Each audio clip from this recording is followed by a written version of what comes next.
Hi everybody, in this video we're going to read the next chapter of Enemy Spy.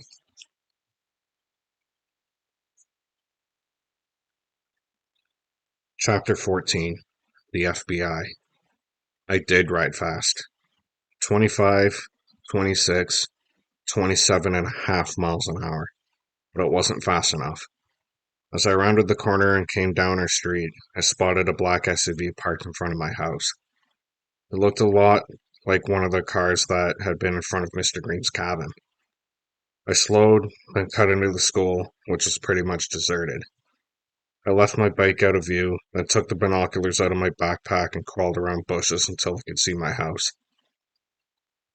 I looked through my binoculars. The SUV didn't say FBI on it or anything, but I could tell by the man standing next to it that it was an FBI vehicle. Partly it was the way he was standing by the car, looking at everything like a hawk. Mostly it was the way he was dressed. His hair looked like it had been cut by an FBI barber. His pants looked like they'd come straight from the FBI store, and his sunglasses were black. Sleek. Definitely FBI issue shades. All of a sudden, the front door to my house opened. Another FBI guy came out, and another. They were carrying a computer. I focused on it as they hauled it to the car. It wasn't my computer, it was my mom's.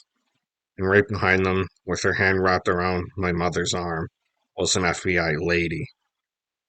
They were taking my mother away? Why? I focused the binoculars on my mother's face.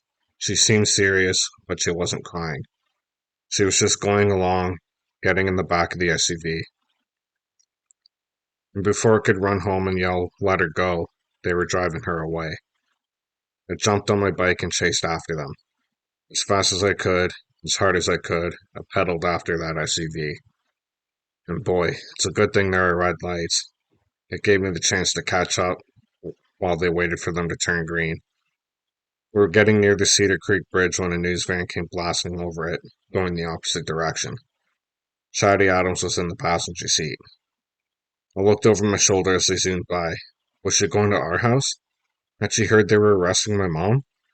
But Shady Adams must have spotted the SUV, because all of a sudden the news van spun a U-turn. It was coming after us. Was Chatty going to yell a bunch of questions at my mom? Was my mom going to be on national TV? Were they going to make her seem like a criminal? If Chatty could, she would.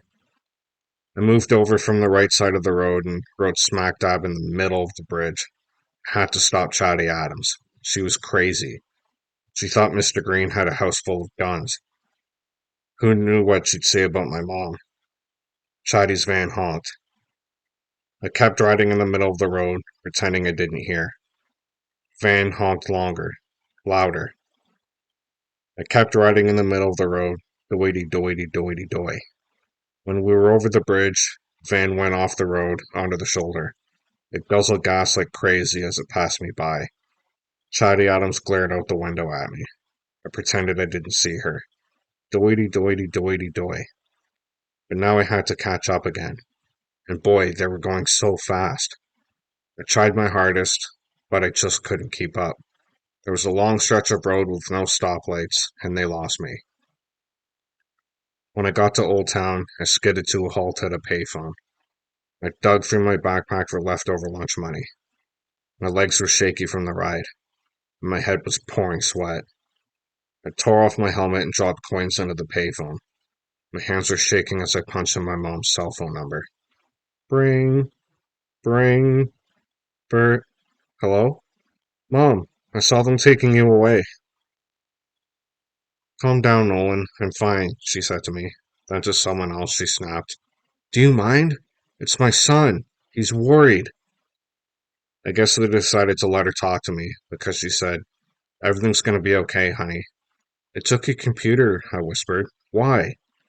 They seem to think I'm Shredderman, she said. You? She laughed. Pretty funny, huh?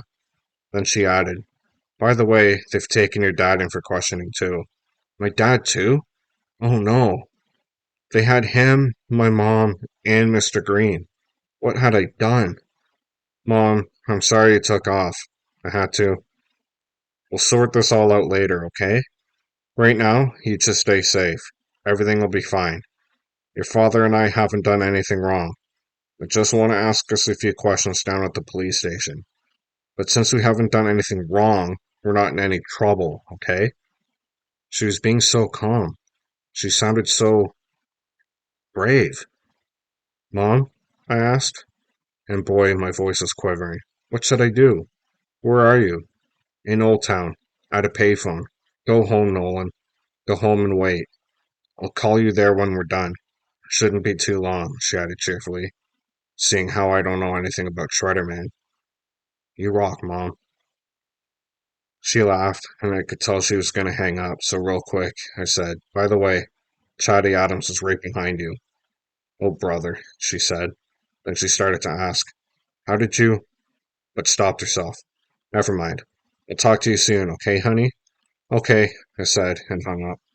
Then I picked up my bike and clicked on my helmet. Shredderman had work to do.